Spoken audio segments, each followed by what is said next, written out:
Today we're going to do our mobility day and kind of just show you what we do for our shoulders, back, and a little bit of, I don't think we're doing hips today. Maybe that'll be in the next video, next mobility day.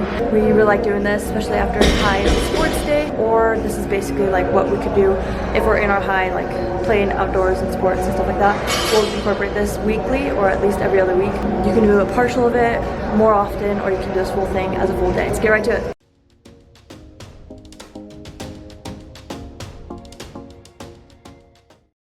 All right, first one, we are doing these squeezes. This is super great. Surprisingly, it doesn't really look like it for your hips and your lower back. And it really just helps your hips to get into the right places. I have one leg that looks longer than the other, and that is just because my hip sits a little bit higher. And so these are super great. You can also do them with the ball, just so you can see the squeezes. You're squeezing as tight as you can with as much force as you can in an inward direction. It is very common to feel a pop on your first one. Totally normal. As long as you don't feel any pain, feel free to continue. This is a very good corrective exercise. Moving on to the next one, grab a pole, or the ones that have like PVC pipe, like texture is probably the best one, but this is what we had on hand. So my left leg is up higher, so I am trying to put the force downward against the bar, and my right leg is below the bar, so I'm trying to push up with that pressure. And then I just switch which leg is on top and which leg is on bottom, and I do the exact same thing. This is also a great corrective exercise for doing that, for correcting the leg being lengthened or hips offset. It is super great for that. You should be using pretty good force for about 3 to 4 seconds, and then releasing and then going for another rep. We are pushing our hips higher than a normal glute bridge, really trying to help our lower back and our glutes getting strengthened, hips getting strengthened. And we will follow with a single leg glute bridge. Again, pausing at the top for about 2 to 3 seconds, like we did in the previous video. And then we'll do the next leg shortly. Then we're moving on to the next leg. These you can shoot for 6 to 8 reps with that 2 to 3 second pause. On the double leg, shoot for 8 to 10. Helping to strengthen and work on your whole posterior chain will help with lower back pain. Now moving on to some shoulder work. So these, we got this from the Knees Over Toes guy, who's awesome, brilliant with all of these things. And this is from his section of reversing out of shoulder pain. So if you want to go check out that video, it's pretty great. In the gym, we never work on this motion with our shoulders, strengthening this part of the shoulder rotator cuff.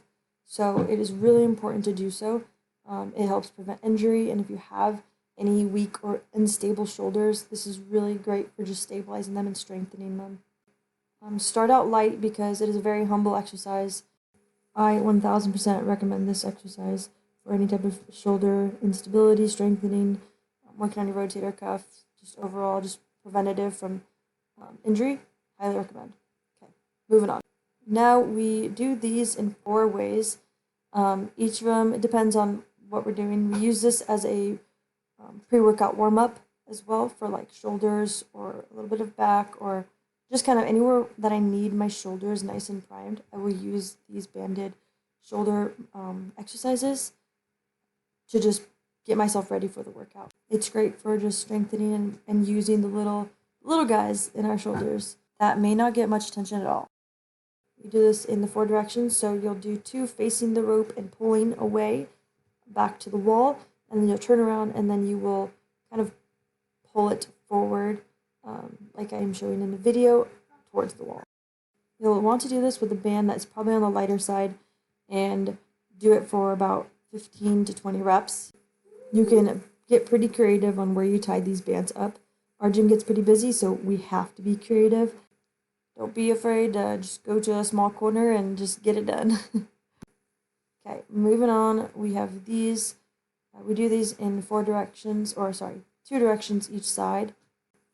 Basically, with this whole entire shoulder mobility, we are really just trying to strengthen all the little parts of our shoulders that we don't really use in a normal gym setting or in normal gym exercises. We really want to prevent injury here. We want to help our shoulders. We've done a little bit damage to our shoulders, so we really want to strengthen what we do have and help it to last longer. So that is kind of the reason why we do a bunch of these band movements. And it also helps to kind of relieve or just take away some stiffness, especially if I use this as a before workout warm up. And then notice that the band should be kind of at like hip level and around that area. Just kind of whatever you can tie it up on, but around the hip-ish area. And you can do these anywhere in the range of 12 to 20 reps. Just depends on what else you have structured for yourself in your mobility. Warm up or day.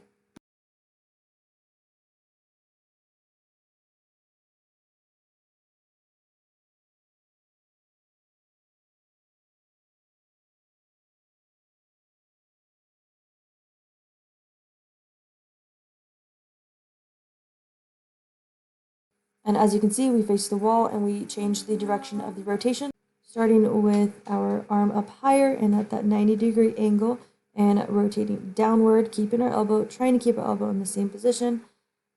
And we will flip and do the other side as well. And this one you could do anywhere in the range of 15 to 20 reps. And this about concludes our shoulder and lower back mobility day. Feel free to use any combination of these exercises as a warm up for an upper body day, as a mobility day. And if you try them, let me know what you think of them.